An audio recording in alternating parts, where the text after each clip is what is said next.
अब हम आगे की तरफ चलते हैं। ब्रह्मा प्राप्ति के उपाय। दत्तात्रेय जी बोले, हे राजन, जिस प्रकार चंद्रमा की रश्मियों का चंद्रकांत मणि से संयोग होने पर ही मणि से जल निकलता है, वैसे नहीं, तथा जिस प्रकार सूर्य की रश्मियों का संयोग सूर्यकांत मणि से होने पर ही मणि से अग्नि उत्पन्न होती है, वैसे इस मणि से अग्नि नहीं उत्पन्न होती है और इंद्र और चंद्रमणि से जल नहीं रिसता। ठीक उसी प्रकार योगी पुरुषों को योग युक्त होने पर ब्रह्मा की प्राप्ति होती है। तब तक योगी पुरुष योग में पूर्ण रूपेण ध्यानस्थ नहीं होते, तब तक उन्हें ब्रह्मानंद की प्राप्ति नहीं होती। जिस प्रकार चींटी, मूसक, नकुल, छिपकली, कबूतर ये सभी घर में गृहस्थ स्वामी के साथ रहते हुए घर के नष्ट होने पर बिना मोह किए छोड़कर चले जाते हैं, उनके मन में लेस मात्र भी यह भाव उत्पन्न नहीं होता कि वे कभी इस घर में निवास करते थे, उसी प्रकार वे योगी व्यक्ति को भी मोह माया का त्याग करके योग साधना में ही अपने को ध्यानस्थ करें। जिस प्रकार दीमक अपने छोटे शरीर के अपने छोटे मुखाग्र से मिट्टी को ढेर सारा एकत्र कर देता है, ठीक उसी प्रकार योगी पुरुष ब्रह्मा साधना जैसा कठिन कार्य भी अपने योग रूपी साधना से सिद्ध कर लेता है। जिस प्रकार पशु पक्षी और मनुष्यादि द्वारा फल, पुष्प एवं पत्तों सहित वृक्षों का नाश करते हैं, योगी समझना चाहिए ठीक इसी प्रकार उपयुक्त समय पर काल कबलित होता है, जानकर योग साधना के द्वारा मोक्ष की प्राप्ति करनी चाहिए। जिस प्रकार रुरु मृग के बच्चे के सींग के अगले भाग पर माँ तिलक जैसा चिन्ह होता है और बच्चे के शरीर के साथ साथ सींग भी बढ़ने लगते हैं, उसी प्रकार योगी पुरुष द्वारा योगाभ्यास करने पर धीरे धीरे योग सिद्धि सुलभ हो जाती है। मनुष्य जीवन के लिए जो सर्वस्व त्याग करने की चेष्टा करता है, उसी का सही रूप जानकर योगी पुरुष कृत हो जाता है।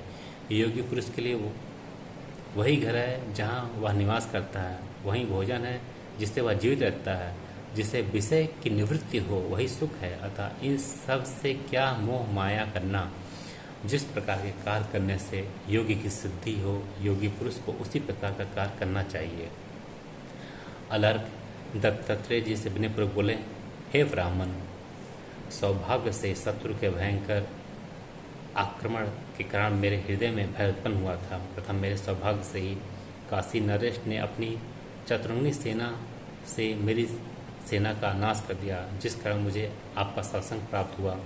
मेरे सौभाग्य से ही मेरा सैन्य बल कोष व वृत्तियों का नाश हुआ, जिसके कारण मुझे सौभाग्य से ही आपके दोनों चरण मेरे समृद्ध मार्ग में उदित हुए और आपकी मधुर वाणी का मेरे हृदय में निवास हुआ। सौभाग्य से ही आपने मेरे ऊपर दया करके मेरे हृदय में ज्ञान का प्रकाश कर दिया। जिस प्रकार कभी कभी अनिष्ट कार्य भी भाग्योदय कारण बन जाता है, ठीक उसी प्रकार यह भयंकर आपत्ति ने भी आपका संग प्रदान करके मेरा उपकार ही किया है। हे भगवान, सुबाहु व काशी नरेश दोनों ही मेरे लिए कल्याणकारी सिद्ध हुए हैं, क्योंकि उन्हीं के कारण ही मुझे आपका सत्संग प्राप्त हुआ, जिससे आपकी कृपा रूपी अग्नि में मेरे अज्ञान रूपी पापों को नष्ट कर दिया। हे प्रभु, अब मैं आपकी अनुमति पाकर ही गृहस्थ आश्रम का त्याग करूंगा और ऐसा प्रयत्न करूंगा कि फिर कभी इस प्रकार का मुझे महान कष्ट न हो। दत्तात्रेय जी ने अलग से कहा, हे राजन, अब तुम जाओ, तुम्हारा कल्याण होवे। मैंने तुम्हें आज्ञा प्रदान की, अब ममता और अहंकार का त्याग करके ऐसा कार्य करो जिससे तुम्हें मोक्ष की प्राप्ति होवे। अलर्क दत्तात्रेय जी से आज्ञा प्राप्त होने के पश्चात महर्षि के चरणों में प्रणाम कर वहाँ गए, जहाँ उनके बड़े भाई सुबाहु और काशी नरेश उपस्थित थे। वहाँ पहुंचकर अलग ठट्ठा कर हंसते हुए बोले, हे नरेश, तुम्हें राज्य की अभिलाषा है, इसलिए या तो स्वयं राज्य का उपभोग करो अथवा सुबाहु को दे दो, या जैसा चाहो वैसा करो। काशी नरेश बोले, हे अलर्क, तुम क्षत्रिय हो, क्षत्रिय धर्म की भली बात जानते हो, इसलिए बिना युद्ध किए राज्य क्यों छोड़ते हो। राजा को तो अपने मरने का भय त्याग करके आत्मा को वश में करके शत्रु का लक्ष्य करके बाण मारना चाहिए तथा शत्रु को पराजित करके सिद्ध हेतु उत्तम भोगों को भोग करते हुए बड़े बड़े श्रेष्ठ यज्ञों का अनुष्ठान करना चाहिए।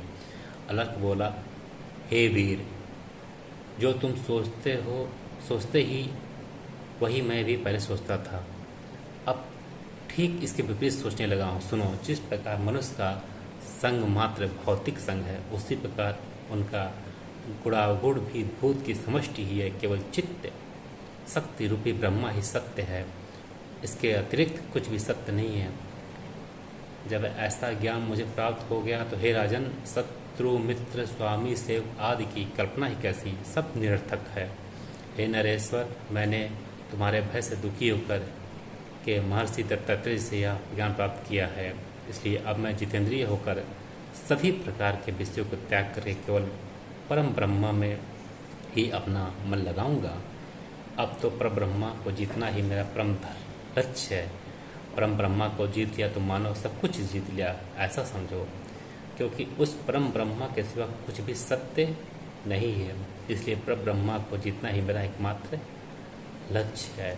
इसके लिए जितेंद्रिय होना ही आवश्यक है, अन्य कोई मार्ग सुलभ नहीं है। हे राजन, न मैं तुम्हारा शत्रु हूँ न तुम मेरे शत्रु हो। सुबाहु ने मेरा भी अपकार नहीं किया, इसलिए हे राजन, अब आप किसी अन्य शत्रु की खोज कीजिए। इस प्रकार अलर्क की वाणी सुनकर सुबाहु ने भाई का स्वागत करते हुए अपना परम सौभाग्य माना और काशी नरेश से बोला।